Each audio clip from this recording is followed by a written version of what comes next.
कुछ समय से हम लोग ये सीरीज़ कर रहे हैं self care through self love, और ऑलरेडी 3 एपिसोड्स मैंने रिलीज़ किए हैं और आप लोग वो एपिसोड्स देख भी रहे हैं, रिलेट भी कर रहे हैं, क्योंकि मुझे जो कमेंट्स आ रहे हैं मेरे पास और जो फीडबैक आ रहा है, it has been extremely encouraging in the way that you are able to relate with those issues that I am raising through the episodes.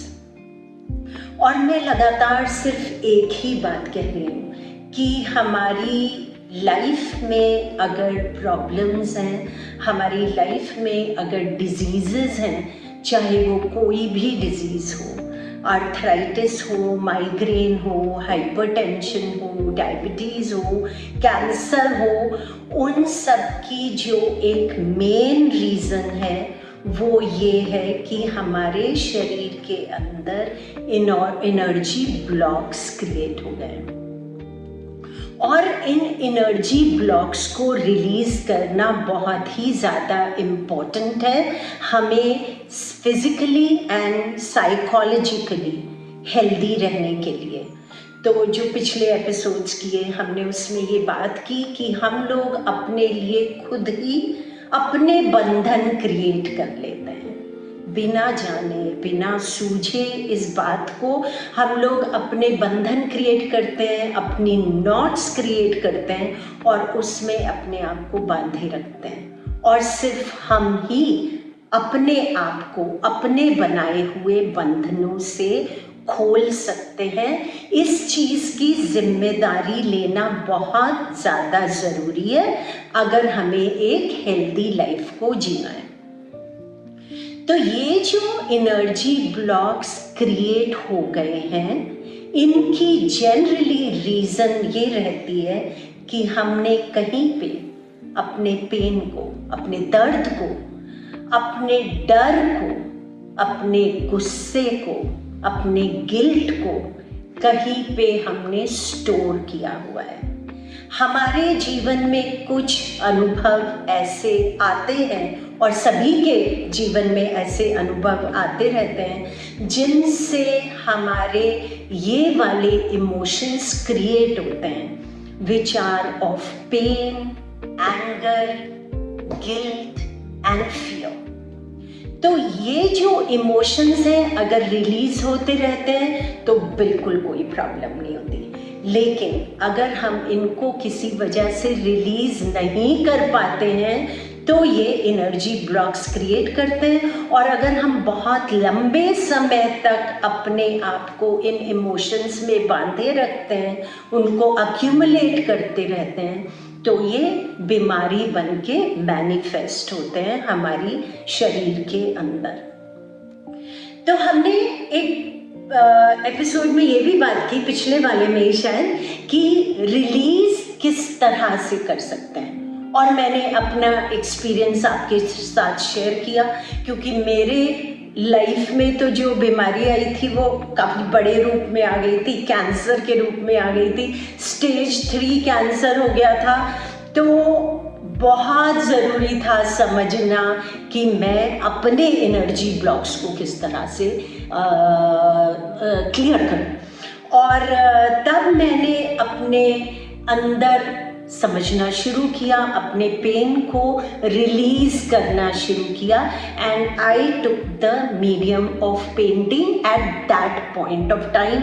हालांकि उसके बाद मैं और बहुत सारे मीडियम्स को यूज़ करती रहती हूँ लगातार, ताकि अक्यूमुलेशन इन इमोशंस का मेरे अंदर नहीं हो। बहुत सारे लोग ऐसे होते हैं जो ये बोलते हैं कि हमारी तबीयत तो खराब है, हमें प्रॉब्लम तो है, हमें ये वाली बीमारी तो है, बट आई डोंट थिंक, मैं तो इमोशनली कोई स्ट्रेस नहीं लेता हूँ, आई डोंट थिंक मेरे अंदर कोई भी एनर्जी ब्लॉक्स हैं, आई डोंट थिंक मुझे कुछ भी रिलीज करने की ज़रूरत है, मैं तो बहुत happy go lucky type person हूँ। तो इसमें आपको ये ज़रूरी है समझना कि अगर आपको इस तरह की कोई भी बीमारी है जिसकी मैंने बात की, तो पक्का आपके अंदर एनर्जी ब्लॉक्स तो है ही। बस खाली फर्क ये है कि आप इसको इस एग्जाम्पल से समझ लीजिए, जैसे कोई पिंजरा है बड़ा सा, उसके अंदर एक चिड़िया बैठी हुई है। अब वो जब तक चिड़िया बैठी हुई है तब तक उसको मालूम भी नहीं चलेगा कि वो एक पिंजरे के बंद है, पिंजरे के अंदर बंद है। उसको कब पता चलेगा कि वो पिंजरे में बंद है? जब वो चिड़िया उड़ने की कोशिश करेगी, जब वो एफर्ट करेगी खुलने का, अपने पंखों को खोलने का और उड़ान भरने की जब कोशिश करेगी, तो उसको पता चलेगा कि अरे वो तो पिंजरे के सीटों के अंदर बंद है। इसी तरह से जब हम कोशिश करेंगे अपने अंदर देखने की, रिलीज करने की, तब हमें पता चलेगा कि हमने कितना भर रखा है अपने अंदर। तो इसके जो तरीके हैं अपने आप को रिलीज करने के लिए सबके अलग हो सकते हैं, लेकिन ये इंटेंट होना बहुत जरूरी है कि हाँ, मैं इस चीज को एक्सेप्ट करता हूं कि मुझे बीमारी है। बीमारी की रीजन ये है कि मेरे अंदर जो प्राण शक्ति, जो एनर्जी फ्लो करती रहती है, उसके अंदर ब्लॉकेजेस हो गए हैं, और जब वो रिलीज होंगे तभी मेरा शरीर सही तरीके से काम कर पाएंगे, उसके जो ऑर्गन्स हैं एफिशिएंटली काम कर पाएंगे। मेरा डाइजेस्टिव सिस्टम, मेरा नर्वस सिस्टम, मेरा रेस्पिरेटरी सिस्टम, एक्सक्रीटरी सिस्टम सब सही से काम कर पाएंगे जब उसके अंदर ब्लॉकेजेस नहीं होंगे।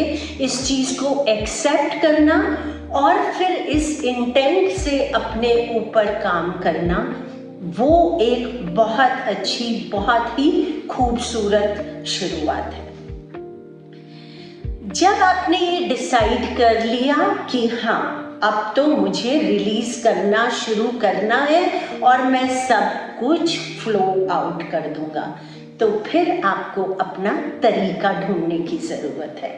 मेडिटेशन बहुत अच्छा तरीका है। सुबह में अपने साथ थोड़ा समय ध्यान में बैठना हमें उस स्पेस में ले जाता है जहाँ पे कि हम अपने अंदर को फील कर पाते हैं, और फिर जो रिलीज है वो ऑटोमेटिक होता है।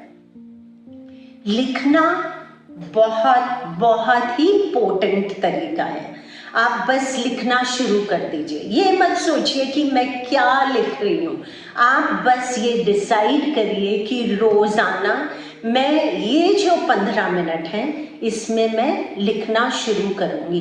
पेन और पेपर के साथ बैठूंगी और लिखना शुरू करूँगी, या मैं इस समय पेंट करना शुरू करूँगी, या मैं इस समय पे गाना गाना मुझे बहुत अच्छा लगता है, मैं सिर्फ अपने लिए गाना गाऊंगा या कोई म्यूजिक इंस्ट्रूमेंट बजाऊंगा जो मेरा मन कर रहा होगा उस समय पर।